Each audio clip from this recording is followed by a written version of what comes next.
Hello sharp ones, welcome back to another video. Today we're going to be talking about boundaries. In this video, we're going to reflect on the art of saying no. You know, it's really about how to set boundaries and thrive.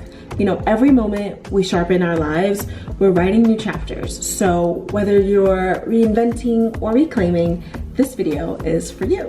Without further ado, let's jump right in. If you're constantly overextending yourself, saying yes to things that drain you, or feeling guilty for wanting space, this episode is definitely for you. Sit back, grab some tea, and let's talk. I'm gonna be walking you through the art of saying no, not just for peace, but for power.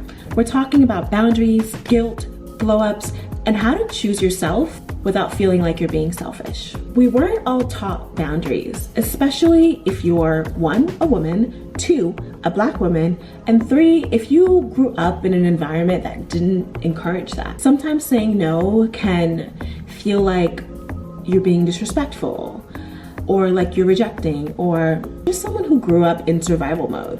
Saying no often felt dangerous. It felt like rejection or even disrespect. And let's not even mention people pleasing. With trauma, along with the fear of being misunderstood, it's almost like you're stuck in a loop where you're overgiving and slowly losing pieces of yourself. And we don't want that. Here comes boundaries. Here are a few boundaries that changed my life and could potentially have an impact on yours. Some things I like to say instead of like saying yes to an event and committing to something, I'll say things like, I can't make it tonight, but thank you so much for inviting me, right? Ending it off with something sweet and gratitude always sort of softens that blow. Energy boundaries. Things such as like, I love you, but I can't hold space for this right now. If you have that one friend that's trauma dumping, it is okay to say like, hey, I love you, I'm here for you, but can we revisit this when I have a little bit more energy to give my full and undivided attention to you? And I think that the person on the receiving end will appreciate that way more than you giving them a half response. Let's tap into emotional boundaries. In the workplace, outside of the workplace, people tend to be funny, and not in a funny way. Cut the camera. When it comes to emotional boundaries, you can say things like, what did you mean by that? Or saying things like, that joke doesn't sit well with me. Always, you know, it forces the other person to take a look within. Let's talk about digital boundaries. In the worlds of corporate America, Slack, you name it, WhatsApp, bosses and coworkers think that it's okay to email you at all hours and days of the night, okay? Does that even make sense? No, it doesn't, but you know what I mean. So saying things like, I don't answer work DMs after 6 p.m. is a firm but soft boundary that says, hey, you're not gonna hear from me. If there is an emergency, call 911 because you're not calling me. The best practices that I live by is to set them before they're tested. Set the boundaries early so that you don't have to deal with that uncomfortability later on.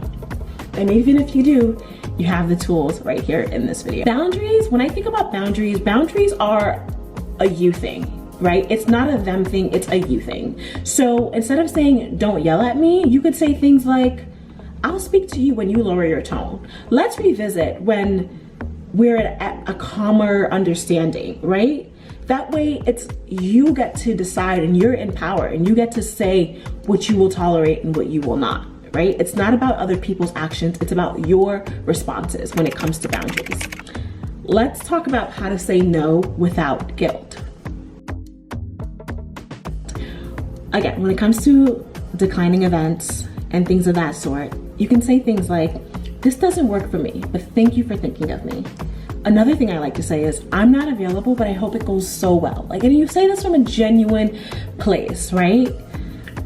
So that they can invite you again, in case you do have a social battery that, you know, the next time.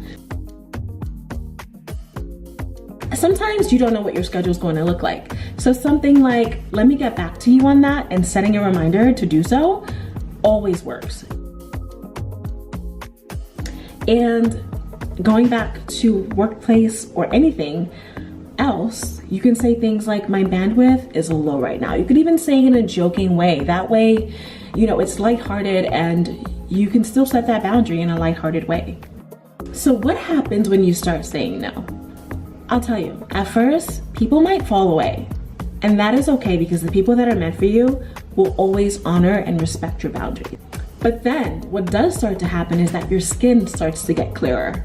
Yeah, your peace grows, your standards start to rise, and you realize that you were never asking for too much. You start asking yourself, why didn't I do this before? You weren't asking for too much, you were just asking the wrong people. You start saying no to chaos, your yes becomes gold. Your yes becomes intentional and magnetic, right? People feel like they've earned your yes. So all in all, if this hit you, I want you to comment, I'm choosing me below, okay?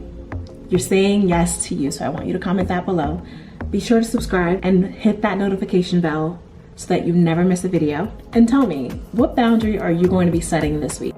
Don't forget to subscribe. This is the sharpest one. We're not just glowing, we're growing. So I'll see you next time.